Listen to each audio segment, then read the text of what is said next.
Breaking news చూస్తున్నాం. Chandrababu bail రద్దుపై AP CID మాట మార్చింది. గతంలో బెయిల్ రద్దు చేయాలని సిఐడి పిటిషన్ వేసింది. ఇప్పుడు బెయిల్ ను వ్యతిరేకించకుండా చంద్రబాబుకు సహకరించింది ఏపీ సిఐడి. బెయిల్ రద్దుపై ప్రభుత్వ పిటిషన్ను సుప్రీంకోర్టు విచారించింది. బెయిల్ రద్దు కోరుతున్నారా అని ప్రభుత్వ తరపు లాయర్ను సుప్రీంకోర్టు అడిగింది. బెయిల్ రద్దు చేయాలని కోరడం లేదని ప్రభుత్వ తరపు లాయర్ కోర్టుకు తెలిపారు. దీంతో బెయిల్ రద్దు చేయాలనే పిటిషన్ను సుప్రీంకోర్టు కొట్టేసింది. గతంలో బెయిల్ రద్దు చేయాలని కోరిన సిఐడిఏ ఇప్పుడు ఏమాత్రం మాట్లాడకపోవడం శోచనీయం. దీనిపై న్యాయ నిపుణులు సర్వత్రా విస్మయం వ్యక్తం చేస్తున్నారు. స్కిల్ కేసులో బాబును కాపాడేందుకు ప్రభుత్వ పెద్దలు అధికారులు రంగంలోకి దిగారు. చంద్రబాబే ప్రభుత్వం కావడంతో తనపై ఉన్న కేసులను కొట్టేయించుకుంటున్నారని సుప్రీంకోర్టులో జర్నలిస్టు తరపు న్యాయవాది హరిన్ రావల్ పిటిషన్ వేశారు. ప్రభుత్వం మారగానే సిట్ ఆఫీసును మూసేశారని కోర్టుకు తెలిపారు రావల్. చంద్రబాబు అధికారాన్ని దుర్వినియోగం చేస్తున్నారని రావల్ కోర్టు దృష్టికి తీసుకువెళ్లారు.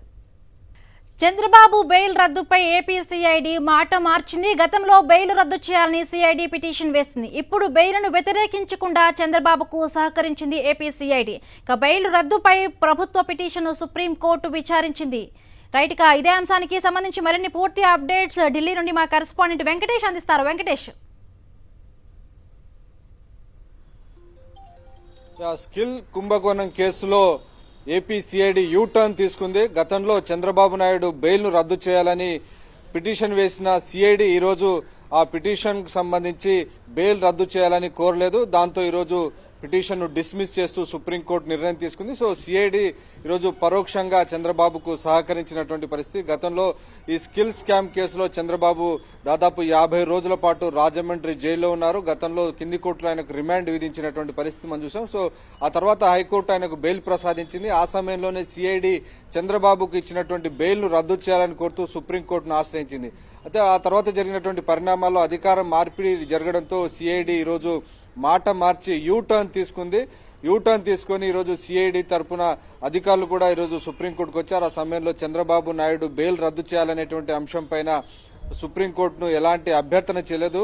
మీరు చంద్రబాబు బెయిల్ రద్దు చేయాలని కోరుతున్నారని పదే పదే సుప్రీంకోర్టు న్యాయమూర్తి జస్టిస్ ఎం బేలా త్రివేది పదే పదే అడిగిన సందర్భంలో తాము బెయిల్ రద్దు చేయాలని కోరడం లేదని, we're not pressing that bail cancellation అనేటువంటి విషయాన్ని చెప్పారు. అలాగే ఈ కేసుకు సంబంధించినటువంటి దర్యాప్తు దాదాపు పూర్తయింది, ఛార్జ్షీట్ కూడా దాదాపు దాఖలైంది అనేటువంటి విషయాన్ని సుప్రీంకోర్టుకు చెప్తూ ఈ కేసును ఇంకా పెండింగ్ లో ఉంచడం కరెక్ట్ కాదు అని పరోక్షంగా ఈ కేసుకు సంబంధించినటువంటి బెయిల్ రద్దు పిటిషన్ సంబంధించినటువంటి విషయంలో ఏపీ ప్రభుత్వం తరపున సీనియర్ అడ్వకేట్ ముకుల్ రోహ్తగి వాదనలు వినిపించారు. సో ఒకవేళ ఈ ఛార్జ్షీట్ కు సంబంధించినటువంటి పని పూర్తయిపోతే మీరు కేసును నేరుగా ఉపసంహరించుకోవచ్చు కదా అని కూడా సుప్రీంకోర్టు ఈరోజు అడిగినటువంటి సందర్భంలో పరోక్షంగా ఈరోజు ఉపసంహరించుకునే దిశలోనే సుప్రీంకోర్టు ముందు ఏపీ ప్రభుత్వం వాదనలు వినిపించింది.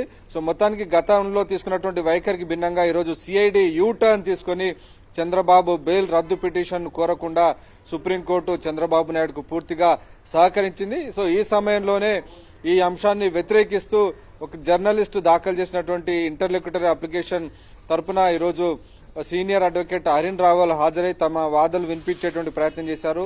చంద్రబాబు అధికారంలోకి వచ్చిన తర్వాత అధికారాన్ని దుర్వినియోగం చేస్తున్నారనడానికి ఇదే ఒక ప్రత్యక్ష సాక్ష్యం. గతంలో సిఐడి తరపున బెయిల్ రద్దు చేయాలని కోరారు, కానీ ఈరోజు బెయిల్ రద్దును కోరడం లేదంటే ఇది ఖచ్చితంగా ఇందులో అధికార దుర్వినియోగం జరుగుతుంది, సిఐడి అధికారులపైన ఒత్తిడి ఉందనేటువంటి విషయాన్ని సుప్రీంకోర్టు ముందు ఉంచేటువంటి ప్రయత్నం చేశారు.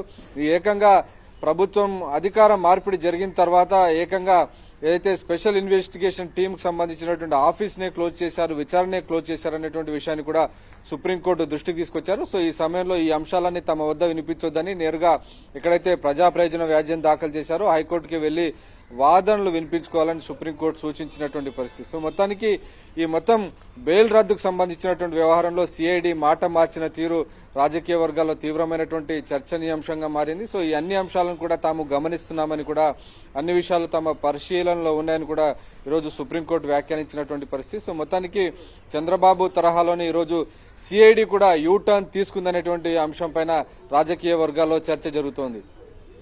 Right, thank you Venkatesh. రైట్గా ఇదే అంశానికి సంబంధించి విజయవాడ నుండి మా కరెస్పాండెంట్ సతీష్ మరింత సమాచారం అందిస్తారు. సతీష్, చంద్రబాబుపై ఉన్న కేసు విషయంలో కావాలనే నీరు గారుస్తున్నారా? ఎలా చూడాలి దీని డీటెయిల్స్ ఏంటి సతీష్?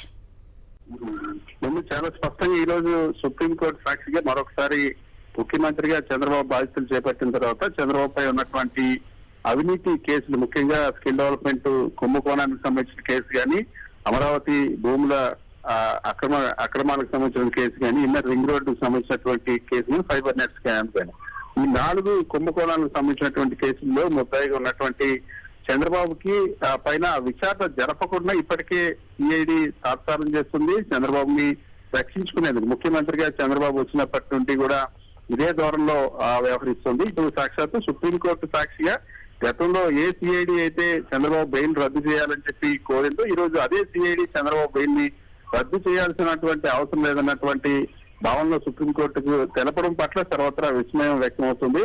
స్కిల్ డెవలప్మెంట్ కేసులో చంద్రబాబుని కాపాడేందుకు వరుసగా తన పూర్తిగా అధికారులు వినియోగించినటువంటి తీరుగాని ఇప్పటికే సిట్ విచారణ జరగకుండా చంద్రబాబు ముఖ్యమంత్రి అయిన తర్వాత ఏదైతే చంద్రబాబుకు సంబంధించినటువంటి స్కిల్ డెవలప్మెంట్ కేసు కానీ, అమరావతి అసైన్ భూముల కుంభకోణానికి సంబంధించిన కేసు వీటన్నిటిని విచారణ జరుగుతుందో, వాటికి సంబంధించిన ఆ కేసు విచారణ జరుగుతున్న సిట్ కార్యాలయాన్ని ఒకవైపు మూసివేసినటువంటి పరిస్థితి, ఇంకొక వైపు అధికారులు ఎవరైతే గతంలో స్టేట్మెంట్ ఇచ్చారో అధికారుల స్టేట్మెంట్స్ మార్చేటువంటి ప్రయత్నం చేస్తుందో. ఇప్పటికే గతంలో చంద్రబాబుని ఈ కేసుల్లో ఎవరైతే అరెస్టులు చేసినటువంటి అధికారుల పైన కూడా కక్ష సాధింపు చేస్తామని. సో ప్రభుత్వం పూర్తిగా చంద్రబాబు తన కోసం ఆ ప్రభుత్వ యంత్రాంగాన్ని, సిఐడి యంత్రాంగాన్ని పూర్తిగా వాడుకుంటున్నటువంటి తీరు చూసి ఇంకా ఏకంగా ఇది అతిపెద్ద కుంభకోణంగా ఉన్నటువంటి స్కిల్ డెవలప్మెంట్ కుంభకోణం. దీనిపైన ఈడీ కూడా చాలా మంది ఈ కుంభకోణంలో అరెస్ట్ చేసింది. ఈడీ ఆస్తులను అటాక్ చేసింది. షెల్ కంపెనీల ద్వారా పెద్ద ఎత్తున అవినీతికి పాల్పడినటువంటి కేసు ఇది. సో అటువంటి కేసులు ఇవాళ సిఐడి ఈ తరహాలో ముఖ్యమంత్రి హోదాలో ఉన్నటువంటి వ్యక్తి చంద్రబాబు బెయిల్ రద్దు చేయాల్సిన అవసరం లేదని సుప్రీంకోర్టుకి సాక్షిగా చెప్పడం అనే పట్ల తర్వాత విమర్శలు వెలువడుతున్నాయి. Right, thank you Satish.